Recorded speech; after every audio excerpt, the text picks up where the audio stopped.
महंगाई पर अंकुश के लिए मोदी सरकार की चौतरफा तैयारी। पेट्रोल डीजल के बाद अब इन चीज़ों की बारी। महंगाई पर अंकुश के लिए सरकार ने चौतरफा तैयारी तेज कर दी है। इसमें सरकार को रिजर्व बैंक से भी सहयोग मिल रहा है। पिछले दिनों पेट्रोल डीजल पर उत्पाद शुल्क घटाने और कुकिंग कोयला समेत अन्य चीज़ों पर आयात शुल्क पर राहत देने के बाद अब सरकार खाने पीने की चीज़ों जैसे खाद्य तेलों में शुल्क पर कटौती की संभावना तलाश रही है।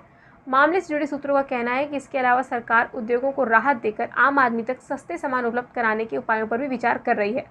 वहीं सरकार ने सालाना 20-20 लाख टन कच्चे सोयाबीन और सूरजमुखी तेल के आयात पर सीमा शुल्क तथा कृषि अवसंरचना उपकर को मार्च 2024 तक हटाने की घोषणा की है। वित्त मंत्रालय की तरफ से मंगलवार को जारी अधिसूचना के अनुसार सालाना 20 लाख टन कच्चे सोयाबीन और सूरजमुखी तेल पर वित्त वर्ष 2022 से 23 और 2023 से 24 में आयात शुल्क नहीं लगाया जाएगा। सरकार का मानना है आयात शुल्क में इस छूट से घरेलू कीमतों में नरमी आएगी और मुद्रास्फीति को नियंत्रित करने में मदद मिलेगी।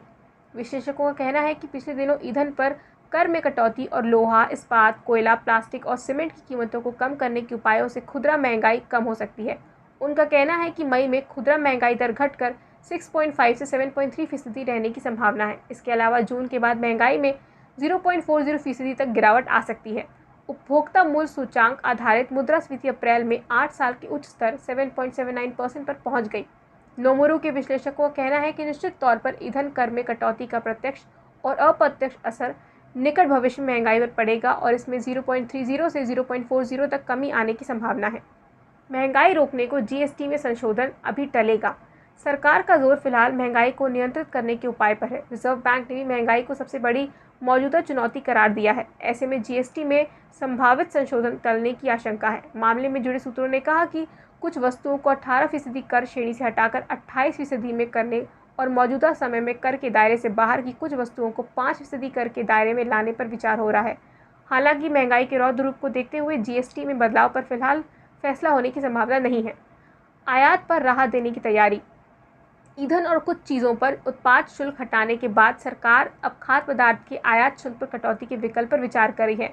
मामले से जुड़े सूत्रों का कहना है कि इसके तहत दलहन और तिलहन के आयात को सस्ता करने की तैयारी चल रही है। इसके अलावा देश में उद्योग को कुछ अन्य राहत देकर भी महंगाई पर अंकुश लगाने की योजना है।